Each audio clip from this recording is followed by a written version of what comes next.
আসসালামু আলাইকুম। তোমরা কি দেখতে পাইতেছো ছাত্ররা? জি স্যার, দেখতে পাচ্ছি। কি দেখা যায়?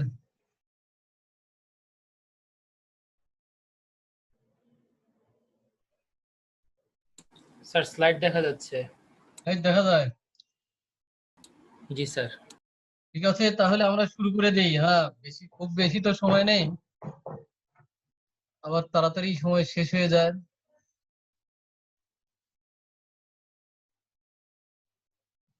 তাহলে আজকে আমরা বাংলা ভাষার প্রয়োগ ও অপপ্রয়োগ এই ধরনের একটা চ্যাপ্টার আছে না তোমাদের? তানভীর, তুমি আনমিউট করে নাও। আনমিউট করে নাও এবং আলোচনায় অংশগ্রহণ করো। আর মিউট করা থাকলে বোঝা যায় না।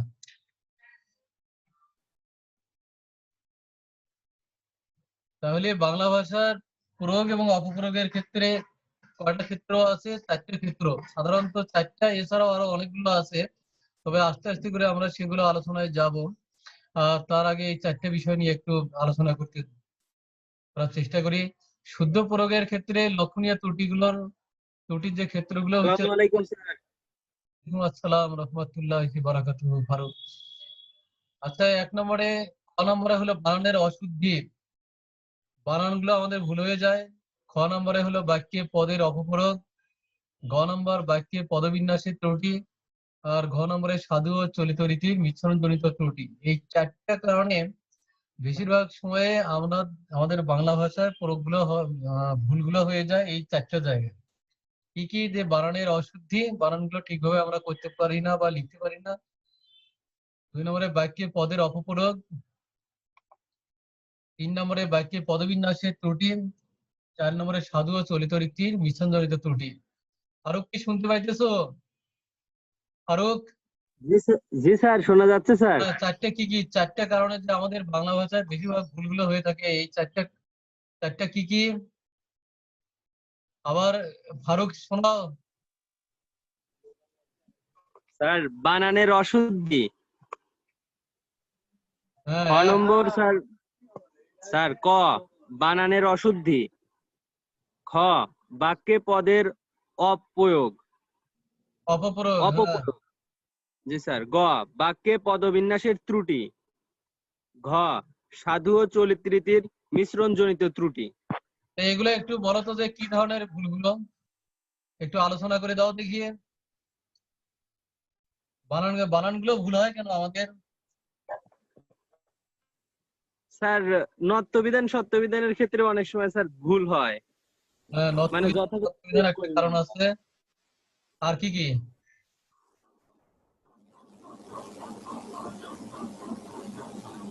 আর কি কি কারণ আছে? নত্যবিধান সত্যবিধান আর একই রকমের এই যে আছে না কয়েকটা? জি স্যার। যে আহ, তাই না?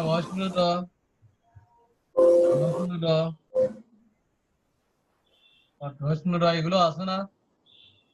আর এগুলোর ক্ষেত্রে কোনটা দেবো না দেবো? জি তাই না? স্যার। আর জি কি কি? স্যার, আছে স্যার। দন্তেস, তালিবস্য। একটা অনুস্বার আছে, এই যে উম দেবো না অনুস্বার দেবো। তারপরে যুক্ত ব্যঞ্জন আছে।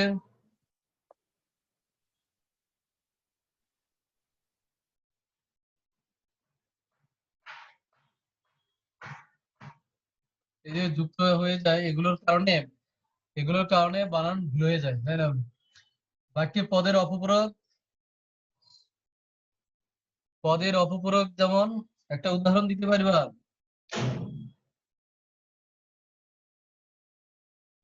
এই সকল ছাত্ররা, তাহলে ছাত্ররা বললে বোঝা যায় যে সকল ছাত্ররা, সকল ছাত্র। তাহলে সকল ছাত্ররা তো বলার দরকার নেই, তাই না? এই ধরনের অপপ্রয়োগ ঘটে।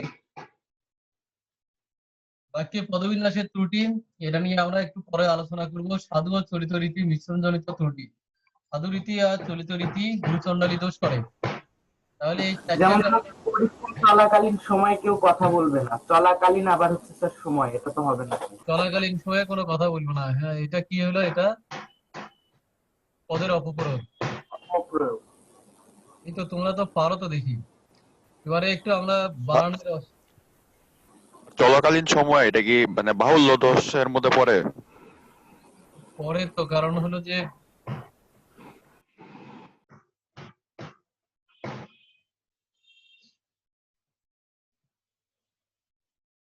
জানো যে কাল, কাল মানে হলো কি? সময়। কাল মানে, কাল মানে সময়। চলা কালে,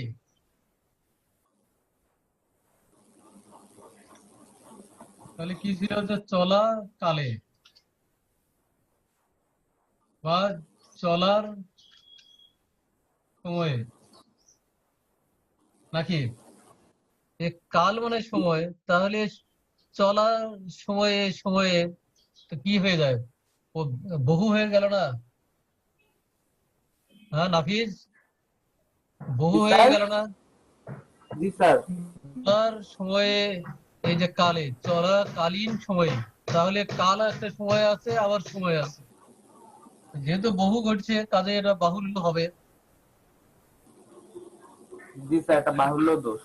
হ্যাঁ, বাহুল্য দোষ হবে।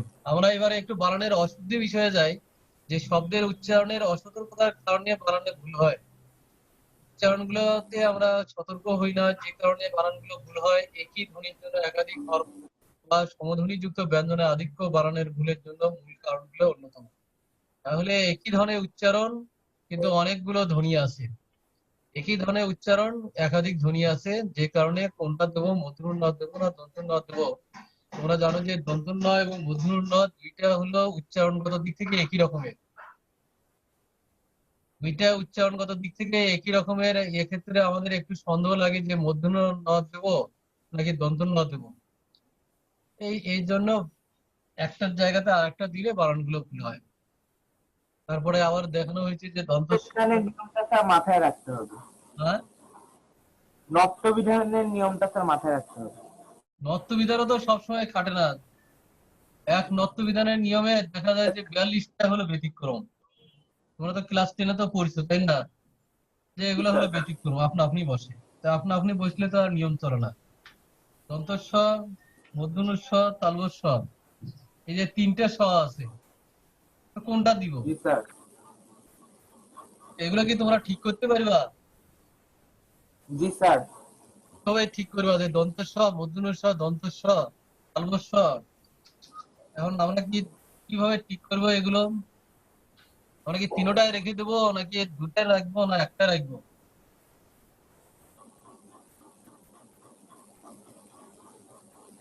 মানে ইংলিশের বেলা যেমন এন, এন একটা বিষয় আছে না? এখানে আমি এটা নিয়ে আসতেছি না, এন। ইংলিশের এই এনটা দিয়ে আমরা মূর্ধন্য ণ, দন্তন্য ন, আমাদের দুইটাই, ওদের একটা দিয়ে চলে। মানে ওদের যেহেতু একটা আছে, কাজে এখানে ভুল হওয়ার কোনো সম্ভাবনা নাই, খালি এন বসিয়ে দিলে হয়ে গেল, নাকি বলো? ওদের আছে জি হলে স্যার। একটা, একটা আছে তো একটাই ব্যবহার করে। দুটা যেহেতু নাই, কাজে ভুল হওয়ার দুইটা পথ নাই, এক পথে তাহলে যেতে বাধ্য। ভুল হওয়ার সম্ভাবনা গুলো কম। তাহলে কি একই ধ্বনির একাধিক হরফ আছে, এ কারণে বানানগুলো ভুল হয়। তো ওইগুলো ঠিক করার জন্য কি দরকার? সতর্ক হওয়া দরকার। আবার এক এক সময় এক এক রকমের, যে বাংলা একাডেমি আজ থেকে, ও আচ্ছা, একটু আলোচনা করি, মানে যেহেতু সময় আছে। যেমন বাংলা একাডেমি নিজেই তাদের একাডেমি বানানটায় কিছুদিন আগে ক্লিয়ার দিয়েছিল। এটা তো স্যার বিদেশি ভাষা, রস্বীকার হবে। রস্বীকার হবে, কিন্তু বাংলা একাডেমি তো নিজেই রস্বীকার মানে দীর্ঘিকার দিয়ে রাখছে। তো এখন যারা রস্বীকার দিয়েছে, তাহলে আজ থেকে 20 বছর আগে, 20 বছর আগে তো তারা এই বানানটা দিয়েছিল, এই যে দীর্ঘিকার বানানটা।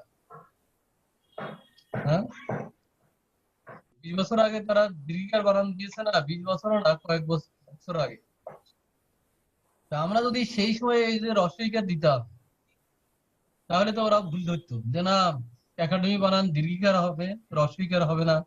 তো এখন আবার যদি আমরা রস্বইকারের জায়গাতে দীর্ঘ ইকার দেই তাহলে ভুল হয়।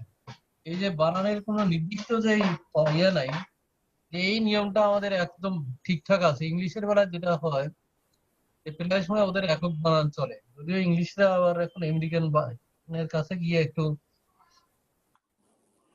জঞ্জালের মধ্যে পড়ে গেছে, তাই না? বাংলা একাডেমি বিভিন্ন বানান চেঞ্জ করে তো স্যার আমাদের বিভ্রান্তিতে ফেলে দিল না স্যার? তা তো তুমি তো বুঝতে পারতেছো, তোমার অবস্থান থেকে তুমি এই মন্তব্য করতে পারো, কিন্তু আমার অবস্থান থেকে কি আমি পারবো? আমারে তো ধরে ফেলবে। স্যার স্যার গরু আমাদের তো বা- নতুন বানান আয়ত্ত করতেও কষ্ট হয়ে যায় স্যার। আর যদি মানে বানানটা যদি রস্বইকারে দেন আপনারা, তাহলে কেন 20 বছর আগে দিলেন না? হ্যাঁ, শুধু স্যার একাডেমি আরো কত কিছুই তো করলো স্যার, গরু, আরো কত আবার গরু change করছে। কি কি করেছে আর? ঈদ ঈদ স্যার, গরু, আরো কত আছে স্যার। ঈদ, ঈদ আর কি গরু? গরু মানে- কিংবদন্তি রুগন গরু কি এইটা দিয়েছে নাকি? জি স্যার। গরু আবার চেঞ্জ করছে, আগেরটাই দিচ্ছে আবার। হ্যাঁ, কি গরু আবার আগের বানানটা দিচ্ছে, এটা ভুল। তাই নাকি? হ্যাঁ আবার চেঞ্জ করছে। ঠিক এই যে আছে, স্যার অবস্থা দেখলেন স্যার, কতবার চেঞ্জ হচ্ছে। কতবার চেঞ্জ করতেছে তারা। তারপর আর কি কি আছে? অবশ্যই একটা লিস্ট দেওয়া যেত তোমাদেরকে। যা জি হোক, স্যার, এই যে- পুরো একটা মাননীয়। list আছে। হ্যাঁ, সম্মাননীয়, আগে ছিল সম্মানীয়, এখন সম্মাননীয়। এই যে আচ্ছা, বানানটা- তারপর ঘুষ বানান আগে মূর্ধন্য ষ ছিল, এখন দন্ত স। এক এক সময় এক একটা দেয়, তাই না? এটার যৌক্তিকতা কতটুকু স্যার? না, যুক্তি তো দেখাবে, মানে যুক্তি আছে, আসলে যুক্তিগুলো বিজ্ঞানসম্মত যুক্তি কিনা, বা সাধারণ মানুষের কল্যাণের জন্য কিনা, মঙ্গলের জন্য কিনা, সেটা হলো দেখার বিষয়, তাই না? এদের কাছে তুমি যদি শোনো, তাহলে যুক্তির তো অভাব নাই, এর অভাব আছে। এই আচ্ছা, কতটুকু দিবে স্যার? রেকর্ডিং কি হইতেছে না? স্যার হচ্ছে স্যার। রেকর্ডিং হচ্ছে, আচ্ছা। তাহলে আমরা পরেরটাতে চলে যাই, যে বাক্যে পদের অপপ্রয়োগ। একটি শব্দের অর্থ ও শব্দটি সম্পর্কে স্বচ্ছ ধারণার অভাবেই বাক্যে অপপ্রয়োগ হয়ে থাকে। তাহলে শব্দটার অর্থ এবং সেই শব্দটার ব্যবহার সম্পর্কে আমাদের স্বচ্ছ ধারণা থাকে না, বা ব্যাপক ধারণা থাকে না, যে কারণে বাক্যে শব্দের অপপ্রয়োগ ঘটে থাকে। পদবিন্যাসের ত্রুটি আছে। বাক্যে পদসংস্থান সম্পর্কে প্রায়োগিক ধারণা না থাকলে পদবিন্যাস ও অর্থের দিক থেকে বাক্য ত্রুটিপূর্ণ হয়ে পড়ে। আমরা অবশ্যই এটার উদাহরণ পরবর্তীকালে দিব, যে বাক্যে পদবিন্যাস যদি বিন্যাসটা ঠিক মতো না হয়, তাহলে সেখানে ভুল হয়ে যায়। যেমন আমরা এখানে উদাহরণ দিয়েছিলাম, তো আচ্ছা, এই যে এই জায়গাটা,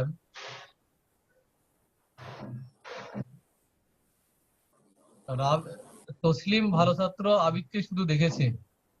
আবিদের জায়গাতে আমরা রাফিদ দিয়ে দিই, তাই না? ভালো ছাত্র রাফিদকে শুধু দেখেছে। এখানে তসলিম শুধু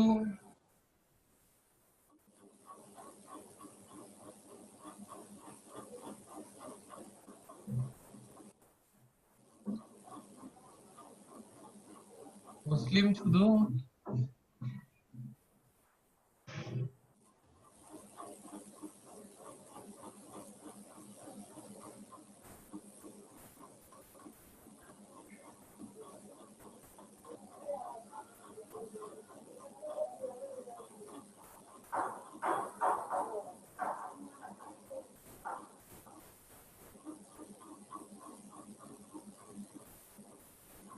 আমরা যদি এইটা দেই, তসলিম শুধু ভালো ছাত্র রাফিদকে দেখেছে, তাহলে কি দাঁড়ায়? আর শুধু তসলিম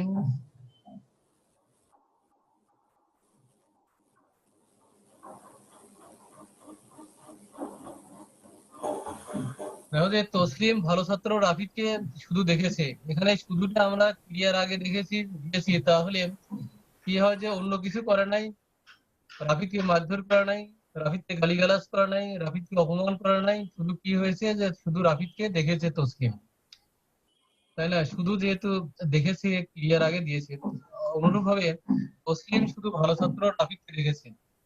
এখানে শুধু ভালো ছাত্রের আগে আমরা শুধুটা বসিয়েছি, তাহলে কি হয় যে অন্য কাউকে আর দেখে নাই, অন্য কাউকে দেখে নাই, শুধু রাফিদকে দেখেছে।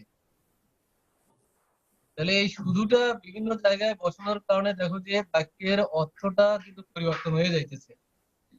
আবার যদি এই শুধু আমরা অন্য সামনে দেই, শুধু তসলিম ভালো ছাত্র রাফিদকে দেখেছে, তাহলে কি হয় যে শুধু তসলিমে ভালো ছাত্র রাফিদকে দেখেছে আর অন্য কেউ তাকে দেখে নাই।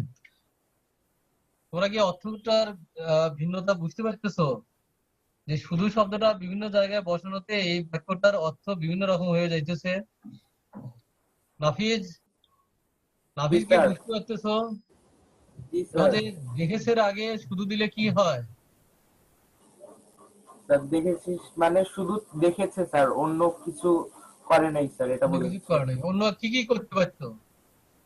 মারতে পারতো, গালি আচ্ছা, দিতে পারতো। হ্যাঁ। তারপরে আর কি, আর শুধু এখানে আমরা শুধু বসিয়েছি ভালো ছাত্রের আগে, তাহলে কি হলো? তাহলে স্যার তাসলিম শুধু ভালো ছাত্র রাফিদকে দেখেছে, মানে শুধু ভালো ছাত্রকে দেখেছে রাফিদ। তাহলে শুধু রাফিদকে দেখেছে, অন্য কাউকে আর দেখে নাই, দেখেন। তাই না? তসলিম শুধু ভালো ছাত্র রাফিদকে দেখেছে আর অন্য কাউকে আর দেখে নাই, তাই না? অথবা অন্য যে রহিম করিমরা যে ভালো আছে তাদেরকে আর দেখে নাই। না। আবার দেখো যে শুধু তসলিম ভালো ছাত্র রাফিদকে দেখেছে, এখানে শুধু তসলিম, তাহলে তসলিমে ভালো ছাত্র রফিককে দেখেছে, এখানে অন্য কেউ আর রাফিদকে দেখে নাই। তাহলে এই শুধুটা দেখো যে বিভিন্ন জায়গায় বসানোর কারণে বাক্যটার অর্থ বিভিন্ন রকম হয়ে যায়। তাহলে আমরা আসলে কোনটা বোঝাতে চাইতেছি, যা বোঝাতে চাই সেই অনুযায়ী এই শব্দগুলো সেই উপযুক্ত জায়গায় বসাতে হবে। এই পদের বিন্যাসটা সেরকম ভাবে করতে হবে। এই পদের বিন্যাসে যদি ভুল থেকে থাকে তাহলে তা অপপ্রয়োগ হয়, শুদ্ধ প্রয়োগ হয় না। ঠিক আছে, আমরা আবার শুরুর দিকে যাই। তাহলে বাক্যে পদবিন্যাসে ত্রুটিজনিত কারণে অনেকগুলো অপপ্রয়োগ হয়। আর সাধু ও চলিত রীতির মিশ্রণ জনিত ত্রুটি হয়। এই দুই রীতির যে কোনো একটা বেছে নিতে হবে এবং তা সে অনুযায়ী বাক্য তৈরি করা লাগবে। তাহলে সাধু রীতি, করা যাবে না, হ্যাঁ সাধু চলিত মিক্স করা যাবে না। হ্যাঁ, মিক্স করা যাবে না। তা একটা মিক্স করা বাক্য বলো তো। যেমন আমি তাকে খেতে দেখিয়াছিলাম। আমি আমি তাকে খেতে দেখিয়াছিলাম। এতে দেখিয়াছিলাম। দেখিয়াছিলাম, তাহলে এই বাক্যটা ভুল আছে নাকি? জি স্যার। আছে, কি ভুল আমি আছে? তাকে খেতে দেখিয়াছিলাম। এতে দেখেছিলাম। আচ্ছা ঠিক আছে, আর যদি এখানে আমরা তাকে দেই, তাহলে সাধু হয়ে যাবে। আমি তাকে খেতে দেখিয়েছিলাম, এই যে যখন দুইটা দিল সাধু আর একটা দিল চলিত, তখন আমরা কি করব? এটাকে শুদ্ধ করার কথা বলবো। তখন স্যার হয় আমরা একবারে পুরা বাক্যটা সাধু করে দিব অথবা পুরা বাক্যটা চলিত করে দিব। কি করো, তাহলে কি হবে এটা? তা আমি তাহলে স্যার পুরা বাক্যটা স্যার চলিত করে দিব, আমি তাকে খেতে দেখেছিলাম, অথবা পুরা বাক্যটা সাধু করে দিব। হ্যাঁ, এখানে তো আমরা তো চলিত করলাম যে আমি তাকে খেতে দেখেছিলাম, ও এটা তো আচ্ছা। চলিত হলো। এবারে সাধু কিভাবে করব? তা আমি তাহাকে খাইতে দেখিয়াছিলাম। আমি তাকে খাইতে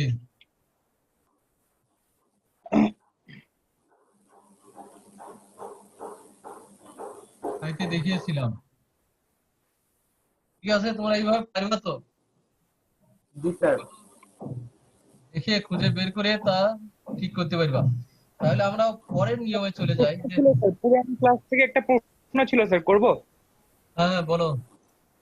স্যার মানে বাক্য রূপান্তরের ক্ষেত্রে স্যার, সে সভায় উপস্থিত বক্তৃতা দিবে, এটার স্যার বাক্য রূপান্তর কি হবে স্যার? বাক্য রূপান্তরে আমাদের আলাদা একটা ইয়ে আছে তো, ওই যে ক্লাস আছে না, বাক্য রূপান্তর পরিবর্তন করার জন্য। এটা হলো আমাদের এখনকার হলো অপপ্রয়োগ। হ্যাঁ, সে কি ধরো বাক্য, বাক্যটা কি বললাম? সে সভায় উপস্থিত বক্তৃতা দিবে। সে সভায় উপস্থিত বক্তৃতা দিবে।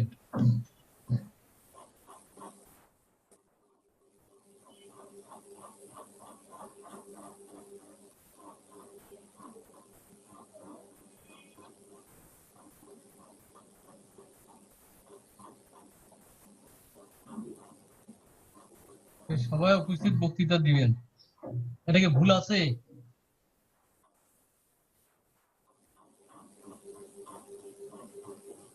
স্যার সঠিকই তো মনে হচ্ছে।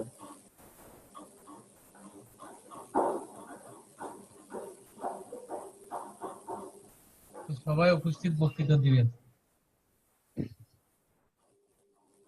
ভুল কি?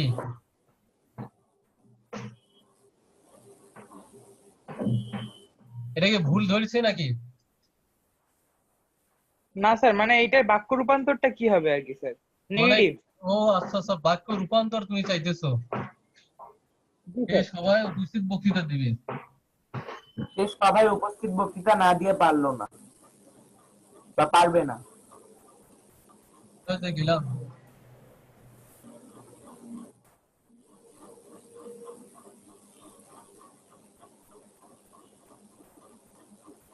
এটা কোন বাক্যে রূপান্তর করার কথা বলা আছে? এটা তো নেতিবাচক। নেগেটিভ। নেতিবাচক, নেগেটিভ। নেগেটিভ করার কথা বলছে। সে সভায় উপস্থিত বক্তৃতা না দিয়ে পারলো না বা পারবে না। সবাই উপস্থিত বক্তৃতা দেবে, বা কি হলো যে দেবে না দিয়েছিল?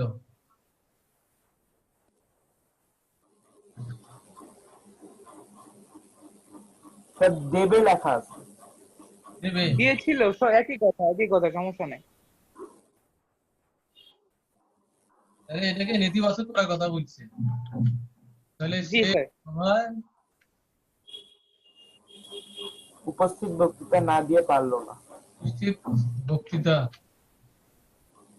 না দিয়ে পারলো না। না দিয়ে পারলো না।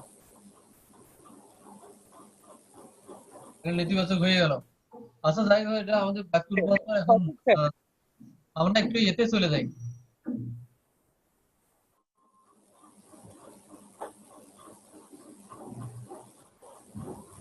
আচ্ছা, এই যে অপপ্রয়োগে চলে যাই। দেখো যে তা প্রত্যয় যুক্ত, এটা আবার দিলে লেখাগুলো ছোট হয়ে যাইতেছে। তা প্রত্যয় যুক্ত শব্দের মধ্যাংশে ইকার তা প্রত্যয়যুক্ত শব্দের মধ্যাংশে ইকার হয়, যেমন হলো অপকারী, অপকারিতা। খেয়াল করো যে তা প্রত্যয় কি? প্রত্যয় হলো শব্দের পরে বা শব্দমূলের পরে বসে। শব্দমূলের পরে বসে, যেমন হলো এখানে তা উপকারী, উপকারিতা, উপযোগী, উপযোগিতা, দেশোদ্দরী, দেশোদ্দরিতা। এই যে তাটা শব্দের পরে যুক্ত হয়েছে, এটা কি? এটা হলো একটা প্রত্যয়। বিলাসী, বিলাসিতা। তাহলে তা প্রত্যয় শব্দের মধ্যাংশে এর আগে যে দীর্ঘ ইকার ছিল, এই দীর্ঘ ইকারটা কি হবে? যে হ্রস্ব ইকারে রূপান্তর হবে। ভালো করে খেয়াল করে যে তা প্রত্যয় যুক্ত হলে তার মাঝে যে বা তার আগে যে দীর্ঘ ইকার আছে, এই দীর্ঘ ইকারটা হ্রস্ব ইকার হয়। যেমন অপকারী, অপকারী শব্দটা ঠিক আছে, কিন্তু অপকারিতা, অপকারিতার বেলায় অপকারিতা কিন্তু বানানটা এটা হবে না। এই নিয়ম অনুযায়ী অপকারিতা বানান এইটা হবে না। কি নিয়ম অনুযায়ী কি হবে? এই যে রস্বীকার হবে। হ্রস্ব ইকারে রূপান্তর হবে। অনুরূপ ভাবে আর কি কি উদাহরণ দাও দেখি, দুই একটা উদাহরণ দাও দেখি যে তা প্রত্যয় যুক্ত হলে মধ্যাংশের দীর্ঘ ইকার ইকার হয়, হ্রস্ব ইকার হয়। উদাহরণ দাও দুই একটা শব্দের। হাফিজ উদাহরণ দাও। যেমন উপযোগী, উপযোগিতা। হাফিজ, হাফিজ। স্যার অপরিণামদর্শী। হ্যাঁ শোনাও। স্যার অপরিণামদর্শী, অপরিমাণদর্শীটা। হ্যাঁ এই তো রাফিদ একটা তো পারছে, আর কেউ পারবে নাকি? আর অন্য কেউ পারবা কিনা?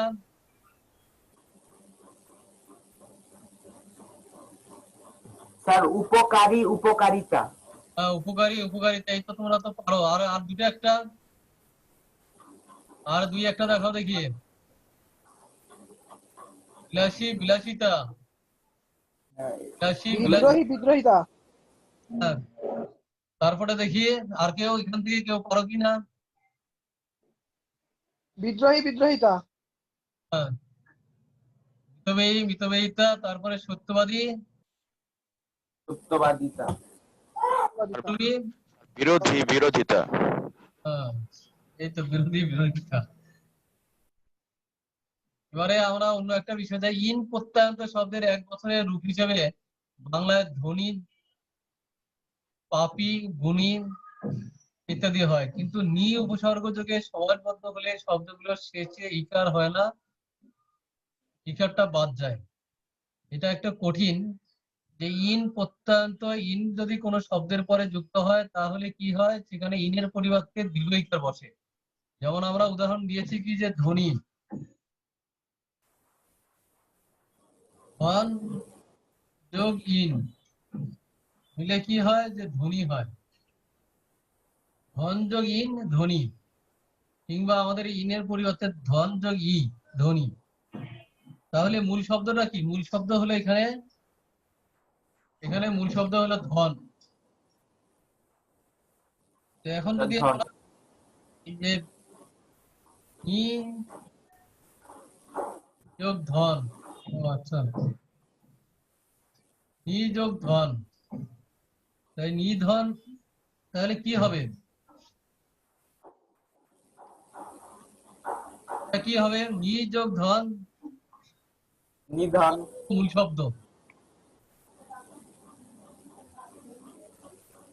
ধন হলো মূল শব্দ, এর আগে আমরা কি বসিয়েছি? নি উপসর্গ বসিয়েছি।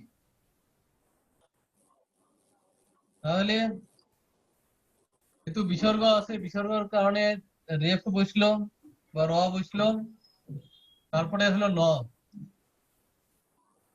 তাই না? নিধন। এটা দীর্ঘিকার বসবে, দীর্ঘিকার তো এখানে নাই, দীর্ঘিকার নাই, তো এখানে দীর্ঘিকার আসবে কোথা থেকে, তাই না? নিধন হবে। অনুরূপ ভাবে নিরপরাধ যোগ, নিরপরাধ হবে নাকি নিরপরাধী হবে? নিরপরাধী হবে নাকি নিরপরাধ হবে? হাফিজ। নিরপরাধ। হ্যাঁ নিরপরাধ, কারণ কি? স্যার নিউপসর্গের সমাসবদ্ধ হলে। হ্যাঁ, অন্যদিকে আবার অপরাধী, কিন্তু জি। অপরাধ যোগ ই অপরাধী, কিন্তু নি যোগ অপরাধ নিরপরাধ, নি যোগ অপরাধ নিরপরাধ, ঠিক আছে? স্যার পাপী, নি যোগ রোগ, নি যোগ রোগ, এটা কি নিরোগ না নিরোগী? নি যোগ রোগ, নিরোগ নাকি নিরোগী? নিরোগ, কারণ কি? স্যার নি আছে স্যার। হ্যাঁ নিয়ে আছে, নিয়ে উপসর্গ বসেছে, কাজেই দীর্ঘিকার বসবে না। নির্দোষ, নির্দোষী কি হবে? এই নির্দোষী, এটা কি ঠিক আছে? আমাদের তো মনে হয় এখানে একটা বেশি এসেছে না? স্যার হ্যাঁ, কি হবে? নির্দোষ। নির্দোষ। নির্জ্ঞানী, নির্জ্ঞানী কি নির্জ্ঞান। হবে? নির্জ্ঞান। তাহলে নিরোগী, নির্দোষী, নির্জ্ঞানী, নিরপরাধী, এগুলো হলো ভুল। স্যার জ্ঞানের উপরে একটা রেফ চলে আসছে না স্যার? তার মধ্যে স্যার জ্ঞানের উপরে একটা রেফ চলে আসছে না স্যার এক্সট্রা? নির্জ্ঞান। নির্জ্ঞান রেফ হবে তো। হ্যাঁ ঠিক আছে না? ঠিক আছে তো স্যার, নির্জ্ঞান, নির্জ্ঞান হ্যাঁ, রেফ যেহেতু হবে। এখানে নিয়ে আছে, মানে এটা কি মূল শব্দ হলো নি, তারপরে হলো বিসর্গ, এরপরে হলো জ্ঞান। আমরা নিয়ম অনুযায়ী কি দিলাম, যে কি দিলাম, বিসর্গের বদলে এখন বিসর্গের কারণে কি দেবো? রেফ, রেফ। বিয়োগের কারণে র বা মূর্ধন্য স হয়, তাই না? র বা মূর্ধন্য স হয়। তো এখানে র আচ্ছা স্যার, বুঝবে না, জি স্যার। বুঝবে, তাই না? তাহলে আমরা পরের দিকে যাই। তাহলে নির্গুণী নাকি নির্গুণ? নির্গুণ। নির্গুণ। নিরভিমানী নাকি নিরভিমান? নিরভিমান। নিরহংকারী নাকি নিরহংকার? নিরহংকার। নির্ধনী নাকি নির্ধন? নির্ধন। তাহলে এইগুলো তোমরা প্রথম থেকে একটু পড়ে শোনাও তো দেখি, যে নিরপরাধ কোনটা হবে কোনটা হবে না, তা একটু পড়ে শোনাও। নিরপরাধ হবে স্যার, নিরোগ হবে স্যার, নির্দোষ হবে স্যার, নির্জ্ঞান হবে। আচ্ছা, তারপরেরটা?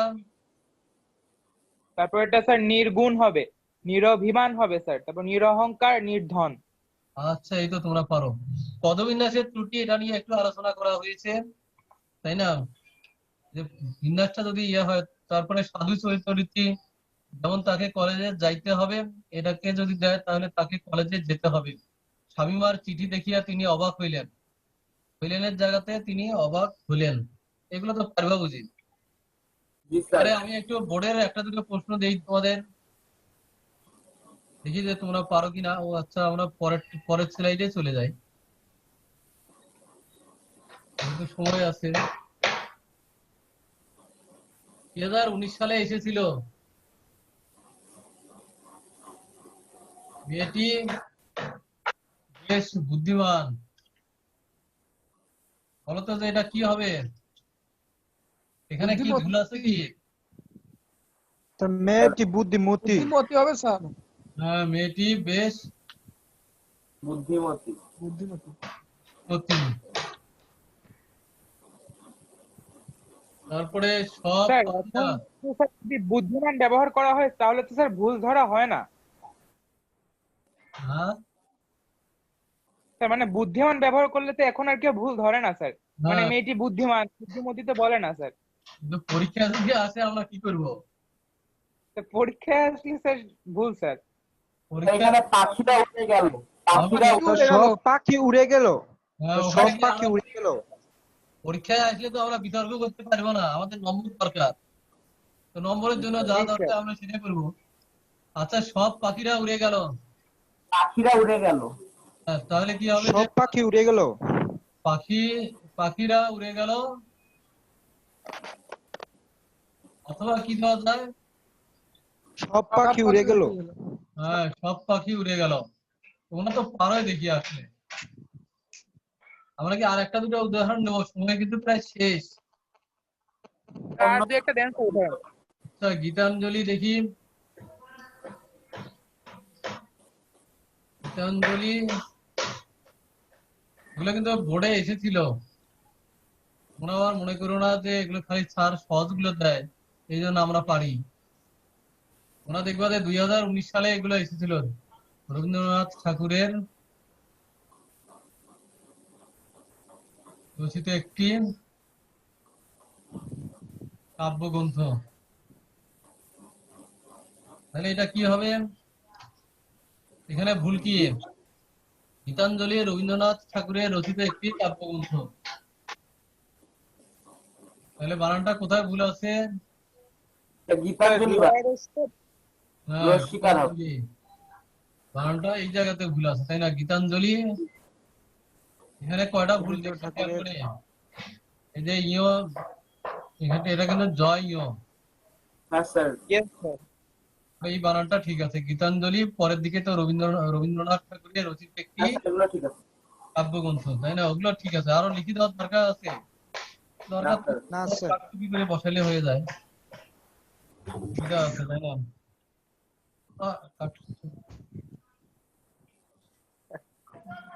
এই তো। তাহলে গীতাঞ্জলি কি তারিল?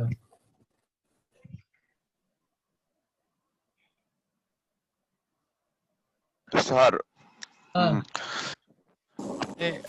যদি স্যার এই যে মানে এই বাংলা একাডেমির প্রণীত বানানগুলো সম্বন্ধে যদি মানে আপ টু ডেট যদি থাকতে চান স্যার, ফেসবুকে একটা গ্রুপ আছে স্যার, জয়েন করতে পারেন স্যার, শুদ্ধ বানান চর্চা। এটা স্যার বানান কমিটি স্যার, এই যে শুদ্ধ বানান চর্চা কমিটির চেয়ারম্যান ডক্টর মোহাম্মদ আমিন স্যার, মানে উনি নিজেই এই গ্রুপের অ্যাডমিন আর কি। আপনি ইচ্ছা করলে স্যার ওখানে জয়েন করতে পারেন। আমি গ্রুপের লিঙ্কটা দিয়ে দিতে পারি, আপনি স্যার জয়েন করতে পারেন স্যার। ওখানে স্যার সব আপ টু ডেট থাকবে, ব্যাকরণের আলোচনা। আমার কি মেসেঞ্জারে ইয়ে আছে, ওই আমার মোবাইল নাম্বার আছে তোমার কাছে? না স্যার, আমি স্যার এই যে গ্রুপে লিংকটা পাঠাই দিলে স্যার, আপনি এখানে স্যার আমি লিংকটা পাঠাই দিব স্যার, ক্লাসটা শেষ হলে এই যে লিংকটা পাঠাই দিব, আপনি ক্লিক করলেই হবে। আপনি ক্লিক ফোন নাম্বারটা দেই, তুমি একটু 01914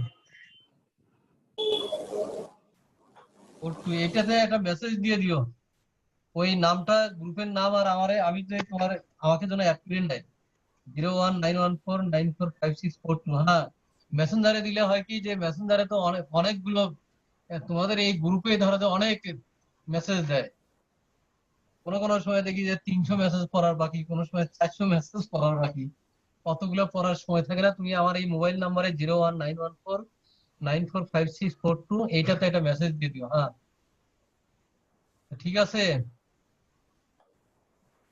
ঠিক আছে স্যার। তাহলে আমি পেয়ে যাবো। আচ্ছা,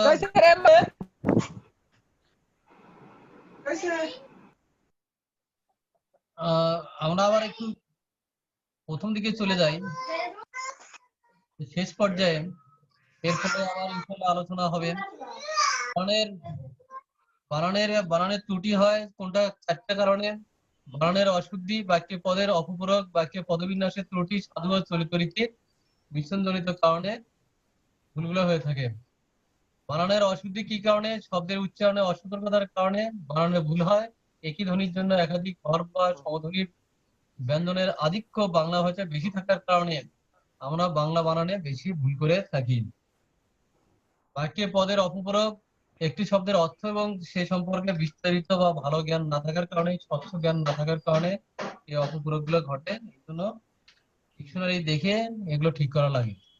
বাক্যে পদবিন্যাসের ত্রুটি, এক পদের জায়গাতে আরেক পদ বা এক পদের জায়গাতে আরেক পদ বসাইলে এই ভুলগুলো হয়ে থাকে, এগুলো বিষয়ে সতর্ক থাকা লাগে। আর কি 4 নম্বরে আছে হলো যে সাধু ও চলিত রীতির মিশ্রণজনিত ত্রুটি। সাধু ও চলিত রীতির মধ্যে যে কোনো একটা বেছে নিতে হবে, দুইটা ব্যবহার করা ভুল হবে, এতে করে গুরুচণ্ডালী দোষ ঘটবে। তাহলে সাধু ও চলিত রীতির মিশ্রণ ঘটানো যাবে না, ঘটলে তাহলে বাক্যে বা শব্দে আমাদের ভুল প্রয়োগ হয়ে যাবে। তা প্রত্যয়যুক্ত শব্দের মধ্যাংশে দীর্ঘ ইকারের পরিবর্তে হ্রস্ব ইকার হয়, যেমন অপকারী অপকারিতা, উপযোগী উপযোগিতা, দেশোত্তরী দেশোত্তরিতা, পরিণামদর্শী পরিণামদর্শিতা, বিলাসী বিলাসিতা। অনুরূপভাবে আরো কয়েকটা আছে। তারপরে ইন প্রত্যয়ান্ত শব্দের এক বচনের রূপ হিসেবে বাংলায় ধনী, পাপী, গুণী ইত্যাদি হয়, কিন্তু নি উপসর্গ যুক্ত হলে তাহলে এই যে দীর্ঘ ইকারটা আর বসে না। যেমন নিরপরাধ, নিরপরাধী, এটা হবে না, হবে হলো নিরপরাধ। নিরোগী হবে না, হবে হলো নিরোগ। নির্দোষী হবে না, হবে হলো নির্দোষ। অনুরূপভাবে নিরহংকারী হবে না, হবে হলো নিরহংকার। নির্ধনী না হয়ে নির্ধন। পদবিন্যাসের ত্রুটি এখানে দেখানো হয়েছে যে শুধু শব্দটা বিভিন্ন জায়গায় বসানোর কারণে বিভিন্ন রকমের অর্থ হয়েছে বাক্যটার। এটি বেশ বুদ্ধিমান, হবে হলো মেয়েটি বেশ বুদ্ধিমতী। সব পাখিরা উড়ে গেল, হয় হবে হলো পাখিরা উড়ে গেল কিংবা সব পাখি উড়ে গেল। গীতাঞ্জলি রবীন্দ্রনাথ ঠাকুরের রচিত একটি কাব্যগ্রন্থ। আর গীতাঞ্জলি ওই বানানটা ভুল আছে, হবে